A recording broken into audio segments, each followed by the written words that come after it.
है। Petrol diesel की लगातार बढ़ती कीमत से जनता की नाराजगी को थामने के लिए यूपी की योगी आदित्यनाथ सरकार जल्द ही कुछ राहत देने वाले निर्णय कर सकती है। विधानसभा चुनाव से पहले पेट्रोल डीजल की दरें घटाने के लिए सरकार उस पर लगने वाली वैट की दरों में कमी करने पर गंभीरता से विचार कर रही है। इस संबंध में गुरुवार को सीएम योगी आदित्यनाथ ने वाणिज्य कर और वित्त विभाग के अधिकारियों के साथ बैठक की। बदमाशों और दंगाइयों को चेतावनी देते हुए सीएम योगी आदित्यनाथ ने कहा कि अब गड़बड़ी फैलाने वालों का अंजाम जानते हैं। सीएम ने 4.5 साल की सरकार में एक भी दंगा न होने का जिक्र करते हुए कहा कि यूपी में दंगाइयों की तरह कोरोना भी डर गया है। कई देशों का जिक्र करते हुए उन्होंने कहा कि वहां पर लॉकडाउन तक लगाना पड़ा। 7 दिन चलने वाली गोमती तट के झूलेलाल वाटिका में विकास दीपोत्सव का उद्घाटन करते हुए सीएम ने हर किसी को दीपावली की शुभकामनाएं देने के साथ ही विपक्षी दलों को भी निशाने पर लिया और कहा कि पूर्व की सरकारें गरीबों के प्रति उन्हें संवेदनहीन रही।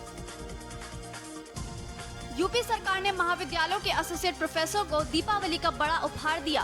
पहली बार डिग्री कॉलेज के एसोसिएट प्रोफेसर प्रोन्नत होकर प्रोफेसर बन सकेंगे। यह व्यवस्था करीब 500 राजकीय और अशासकीय सहायता प्राप्त महाविद्यालयों में लागू करने का निर्णय लिया गया है। इस कदम से महाविद्यालय शिक्षकों की बहुप्रतीक्षित मांग पूरी हो गई है।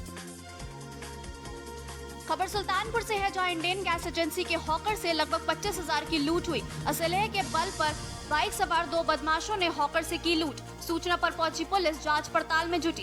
कूरेबाड़ थाना क्षेत्र के प्रतापपुर गांव का मामला। लखनऊ में तेज रफ्तार का कहर लगातार जारी। कार ने मारी एक्टिवा सवार को टक्कर से स्कूटी से उड़े परखच्चे। एक्टिवा पर सवार 2 में से एक की मौके पर मौत, दूसरा व्यक्ति गंभीर रूप से घायल को करवाया गया ट्रॉमा सेंटर में भर्ती। टक्कर मारकर कार मौके से फरार। हैदरगंज चौराहे के पास बने फ्लाईओवर पर हुआ हादसा। मौके पर पहुंची पुलिस जांच में जुटी। बाजार खाला थाना क्षेत्र की घटना। रायबरेली में अपराध किसानों के खिलाफ अपराध रुकने का नाम नहीं ले रहे। यहाँ एक 60 वर्षीय किसान की धारदार हथियार से हमला कर उसे मौत के घाट उतार दिया गया। मृतक गांव का ही रहने वाला बताया जा रहा है। हत्या के पीछे मामूली कहासुनी बताई जा रही है। खबर कानपुर से है, जहाँ नाबालिग को बनाया गया लव जिहाद का शिकार। विवाहित युवक 13 वर्षीय नाबालिग को लेकर हुआ फरार। परिजनों ने थाने में दी तहरीर। बजरंग दल कार्यकर्ताओं ने किया घेराव, हंगामा। बाबूपुरवा थाने का किया घेराव, किया हंगामा। 4 दिन से पीड़ित परिवार लगा रहा था न्याय की गुहार। श्रावस्ती जनपद में डीएम नेहा प्रकाश ने तहसील इकोना के मोहिनीपुर में पहुंचकर क्रॉप कटिंग कराकर धान की फसल के पैदावार का आकलन किया। इस अवसर पर किसानों के अलावा एसडीएम आरपी चौधरी व राजस्व विभाग के लोग भी मौजूद रहे। फसलों की उत्पादकता, राष्ट्रीय खाद्य नीति, प्रधानमंत्री फसल बीमा योजना के अंतर्गत किसानों को क्षतिपूर्ति का भुगतान करने के लिए क्रॉप कटिंग के आंकड़ों का अत्यधिक महत्व होता है। आज यहाँ इकोना में हम आए हैं क्रॉप कटिंग एक्सरसाइज के लिए। तो हमारा उद्देश्य ये है देखना कि खेतों में कितनी प्रोडक्टिविटी हो रही है। तो ये जो खरीफ की फसल कटी है, इसका एक सैंपल अभी कटा है और इसको हम अभी वज़न करेंगे इसका और फिर देखेंगे कि क्या हमारी प्रोडक्टिविटी है। ये एक्सरसाइज पूरे प्रदेश में की जाती है और फिर प्रदेश स्तर पर सारा डेटा संकलित कर एवरेज निकाली जाती है प्रोडक्टिविटी। तो ये हमारा पहला आज का क्रॉप कटिंग एक्सरसाइज है। आज भी खबर हरदोई से है, जहां कोबरा सांप को डिब्बे में बंद करके जिला अस्पताल पहुंचा युवक। डिब्बे में कोबरा देखकर अस्पताल में मचा हड़कंप। हरदोई में युवक को कोबरा सांप ने काटा। युवक जीवित सांप को लेकर पहुंचा अस्पताल। सूचना पर पहुंची वन विभाग की टीम कोबरा सांप को साथ ले गई। टहियावा थाना क्षेत्र के मुगलीपुर गाँव का मामला। खबर गोंडा से है, जहां दिवाली से पहले आतिशबाजी का नजारा देखने को मिला। बिजली के शॉर्ट सर्किट से हुई आतिशबाजी। कनेक्शन बॉक्स के 2 तार आपस में टकराए, जिसकी वजह से हुआ शॉर्ट सर्किट। आतिशबाजी से नीचे खड़े लोगों में मची भगदड़। गोंडा लखनऊ रोड के कामता होटल की घटना। मथुरा में थाना हाईवे इलाके के बाजना पुल के पीछे नाले में मिला शव। 60 वर्षीय बाबूलाल का शव मिलने से इलाके में फैली सनसनी। कल बाबूलाल अपने घर से हुआ था लापता। मृतक के शरीर और सिर पर मिले गंभीर चोट के निशान। हत्या कर नाले में शव को फेंके जाने की जताई जा रही आशंका। पुलिस ने शव को कब्जे में लेकर भेजा पोस्टमार्टम के लिए। घटना की जाँच में जुटी पुलिस। आगरा में डॉक्टर श्रेया साहनी की डेंगू से मौत। डॉक्टर की मौत होने से परिवार में छाया मातम। प्रमुख चिकित्सक डॉक्टर हरीश चंद्रा की पुत्र वधू है डॉक्टर श्रेया। हरि पर्वत के बाग फरजाना का मामला। खबर लखनऊ से है, जहां धेर ने फांसी लगाकर की आत्महत्या। 20 साल से प्रॉपर्टी डीलर के ऑफिस में करता था केयर टेकर का काम। पत्नी की मृत्यु के बाद मृतक रहता था डिप्रेशन में। सूचना पर पहुंचे दुबग्गा चौकी दरोगा अभिमन्यु ने शव को भेजा पोस्टमार्टम हाउस। थाना काकोरी के दुबग्गा चौकी क्षेत्र का मामला। यूपी के बुलंदशहर में सेना में भर्ती की तैयारी के लिए सड़क पर दौड़ लगा रहे छात्र का संदिग्ध परिस्थितियों में मिला शव। परिजनों ने जताई हत्या की आशंका। पुलिस बता रही हादसा। सिकंदराबाद पुलिस ने शव पोस्टमार्टम के लिए भेजा और जांच शुरू की। मैनपुरी में ऑटो और ट्रैक्टर की हुई आपसी भिड़ंत। 5 लोग हुए घायल, जिसमें एक की हुई मौत। गंभीर हालत देखते हुए 2 को सैफई किया रेफर। थाना कोतवाली क्षेत्र के गांव गड़िया के पास की घटना। बुलंदशहर में कचहरी परिसर में 2 पक्षों में जमकर मारपीट। पति पत्नी के विवाद में सड़क पर जमकर हुई हाथापाई। पीड़िता ने अधिवक्ता के चेंबर में घुसकर बचाई जान। पति पत्नी के समझौते लिए महिला सेल में पहुंचे थे दोनों पक्ष में हुई मारपीट में कई चोटिल। नगर कोतवाली क्षेत्र की कचहरी परिसर का मामला। खबर बांदा से है, जहां बिसड्डा पुलिस के साथ एसओजी टीम ने 4 गांजा तस्करों को गिरफ्तार किया। बता दें, पूरा मामला बिसड्डा थाना क्षेत्र के ग्राम कैरी तिराहे का है, जिनके पास से 25 किलो 200 ग्राम गांजा, 2 मोटरसाइकिल और 4 मोबाइल फोन के साथ गिरफ्तार किया गया है। एक तस्कर मौके से फरार है। उक्त जानकारी प्रेस कॉन्फ्रेंस का सीओ बबेरू सियाराम ने दी है। महाराजगंज जनपद के सुनौली थाने की पुलिस और सीमा सुरक्षा बल की संयुक्त टीम ने सुनौली कस्बे स्थित मंदिर के पास से एक नेपाली युवक को गिरफ्तार कर उसके कब्जे से 118 ग्राम मादक पदार्थ हेरोइन बरामद की।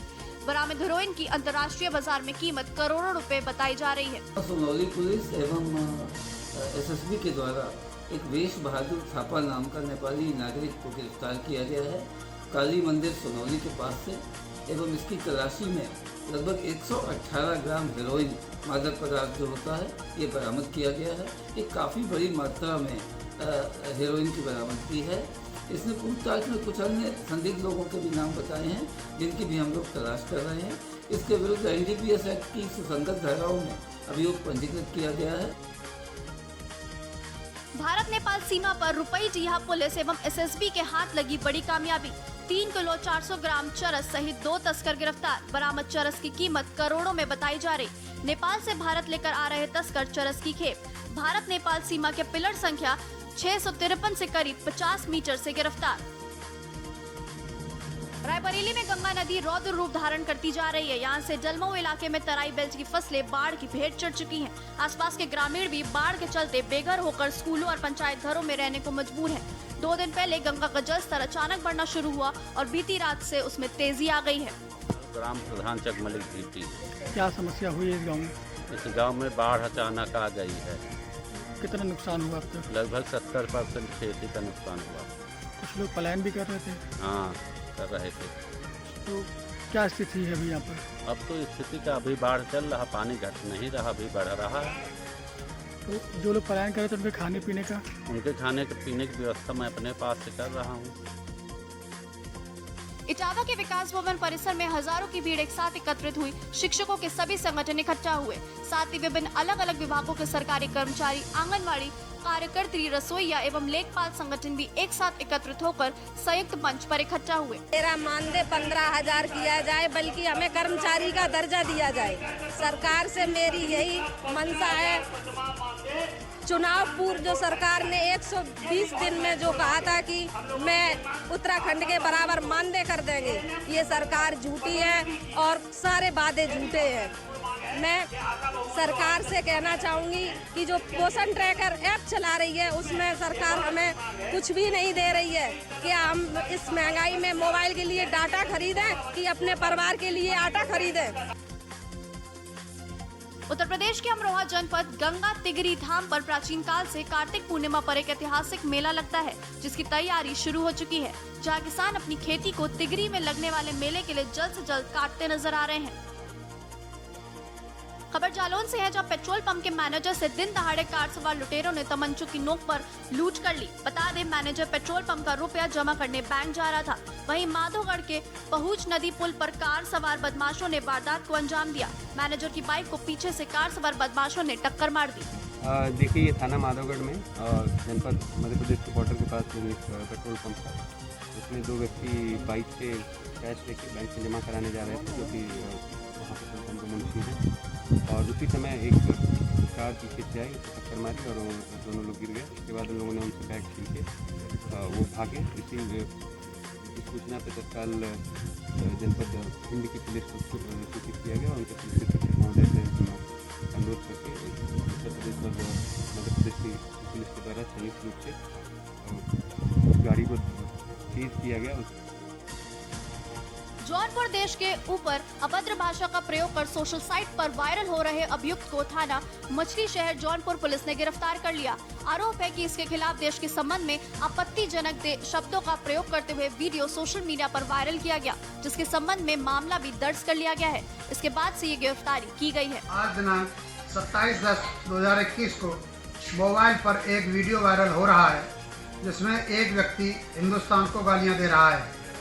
इस व्यक्ति की पहचान नसीम पुत्र रजई निवासी शादीगंज मछली शहर जनपद जौनपुर के रूप में हुई है। इसके विरुद्ध थाना मछली शहर पर अभियोग पंजीकृत किया गया है एवं विधिक कार्रवाई की जा रही है। बाराबंकी जिले में शासन के निर्देश पर भव्य दीपावली मेले का आज से शुभारंभ हुआ। ये आयोजन जिले में 28 अक्टूबर से 3 नवंबर तक होगा।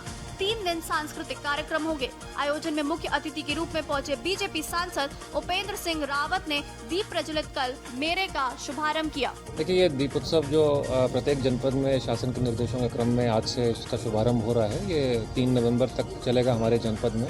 इसमें विभिन्न प्रकार के सांस्कृतिक कार्यक्रम होंगे और एक मुख्य उद्देश्य इसका ये है कि एक प्लेटफॉर्म दिया जाए जो विशेषकर हमारे शहरी क्षेत्र में छोटे छोटे उद्यमी हैं, व्यवसायी हैं, जो हमारा ठेला लगा के लोग अपना व्यवसाय करते हैं, उनको एक अच्छा प्लेटफॉर्म दिया जाए। क्योंकि दीपावली हम सब जानते हैं कि दीपावली के पहले सभी लोग खरीदारी करते हैं और तो ये एक उनको अपने हुनर को प्रदर्शित करने का एक अच्छा प्लेटफॉर्म है और साथ ही उनके द्वारा जो निर्मित प्रोडक्ट्स हैं उनकी बिक्री के लिए भी एक अच्छा प्लेटफॉर्म है। तो मेरा सभी से आग्रह रहेगा जो हमारे जनपद के निवासी हैं कि आप लोग अपनी खरीदारी यहीं से करिए, क्योंकि जब यहाँ से आप करेंगे तो सीधे तौर से आप लाभ पहुँचाएंगे इन छोटे छोटे व्यवसायियों को, इन उद्यमियों को, और इनके घर में भी दीपावली जो है उज्जवल होगी। अंकल प्लीज 25 रुपए से एक पैसा कम नहीं होगा बेटे। दे दो ना अंकल प्लीज। सॉरी बेटा। इसके पैसे मैं दे दूंगा। Thank you. आपने क्यों दे दिया सर? जो देश का कल लिखेंगे उनकी कलम नहीं रुकनी चाहिए सर। क्या बात है भाई, अगर तू एजुकेशन को लेकर इतना ही सीरियस है तो ऐसे पैसे देने से अच्छा दिल्ली गवर्नमेंट के मेंटरशिप प्रोग्राम देश के मेंटर में रजिस्टर क्यों नहीं कर देता?